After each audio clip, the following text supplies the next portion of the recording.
What's up, everybody? We're on a podcast now. I'm Alex, and in this video, I want to talk about Star Wars Fate of the Old Republic. It's no Sly Cooper here, but we did get something, I would say, absolutely gigantic. Now, I kind of want to just talk about what we know of this so far. There's been a couple different quotes.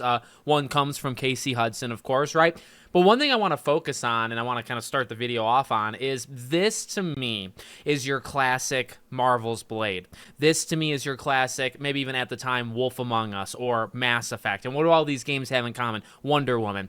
This is one of those games that is so far in the future from now that I want to talk about it. I want to get excited about it. But I can also only go so far. Because if you told me this game was coming out in 2030, I'd 100% believe you. And maybe we can start there, right? So you look at Casey Hudson, who of course did the original KOTOR, right? And of course he went on to do Mass Effect. Well, actually before that, Jade Empire.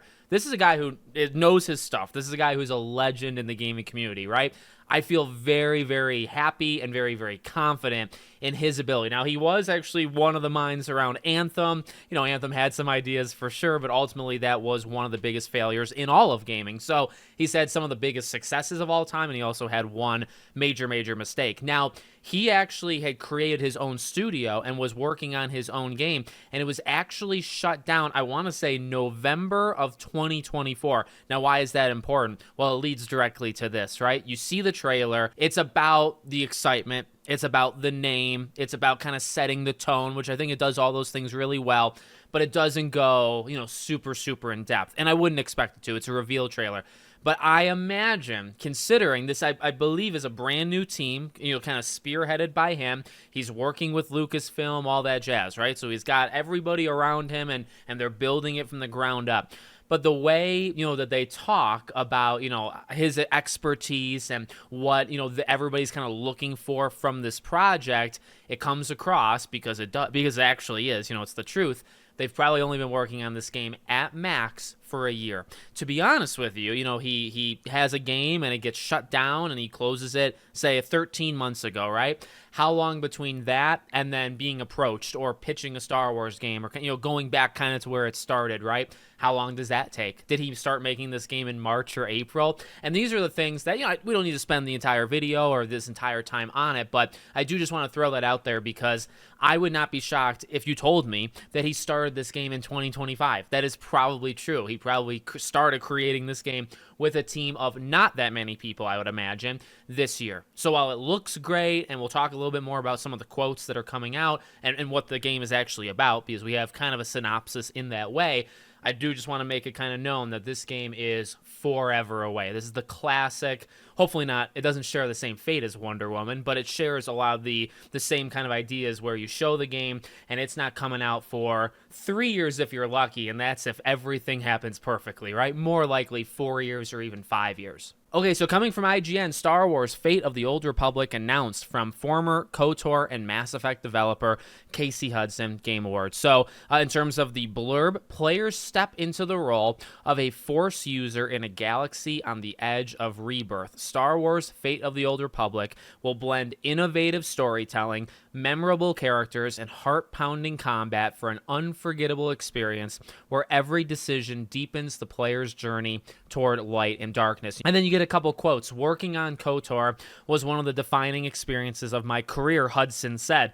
With Star Wars Fate of the Old Republic, we're telling a completely new and different story with everything we've learned since crafting an adventure about choice, destiny, and the timeless struggle between light and dark. It's a dream come true to once again collaborate with Lucasfilm Games. We look for partners who have drive and the leadership to build something groundbreaking, and that's what we see in Casey, says Jay Ong, head of Disney Game Group. Under Casey's direction, Archanaut Studios is assembling a team. See, that's important. With a deep passion for storytelling and building immersive worlds. Their vision for Fate of the Old Republic is exactly the kind of ambitious, high-quality experience we want to deliver for our players. The Old Republic era is a rich and beloved part of the Star Wars galaxy, and we are thrilled to be exploring a fresh story that we've never seen before in the Old Republic. And the studio shares our enthusiasm for the galaxy far, far away, and their plan for this new narrative is inspiring. We believe fans will be delighted by the journey that awaits them, and we can't wait to share more. Definitely the classic stuff. You like to hear it. And even though it is kind of the cliche corporate talk, it is very nice to hear. And look, I mean, the game does sound phenomenal, but you talk about it building from the ground up, or they're building the team. It's like, okay, well, you are building it from the ground up.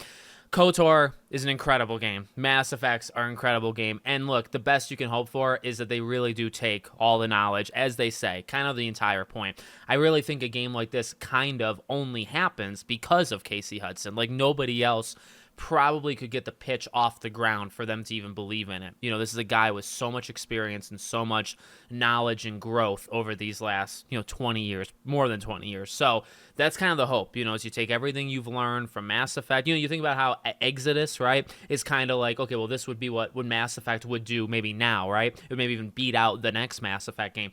This is what you hope that if you just continue telling these games, you would eventually get somewhere like this, right? By the way, let me throw in as kind of the concluding thoughts here. This, to me, would signify that the other two things that were rumored, right, KOTOR Remake being okay, and then KOTOR 2 being a thing, they're 100% happening. Now, that's my Alex confidence, right? Technically, it's not confirmed or anything, but I don't also think that you would greenlight something like this, something so big, so ambitious, and connect it. It's a spiritual successor. I think they say that on Twitter somewhere. So it's not literally a, say, KOTOR 3, but it's a spiritual successor to what we've had before.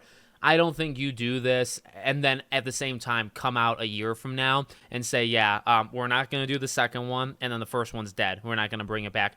I think it's the exact opposite, right? I think the pressure would actually be on and the push would be on to get those games out because, by the way, you could get those games out before this game easily. I mean, even if you started the KOTOR 2 remake now, you give it 3-4 years, it would still probably beat this game. So hopefully within the next 5 years, this is my hope, within the next 5 years, you'd have 1 and 2 remade and then this game. And I feel like if you can nail that in a half decade, that would be really good. That would be much appreciated, okay? So let me know what you guys think. Make sure, as always, you're subscribed to the channel, bell icon turned on, and I hope to see you all on the next one.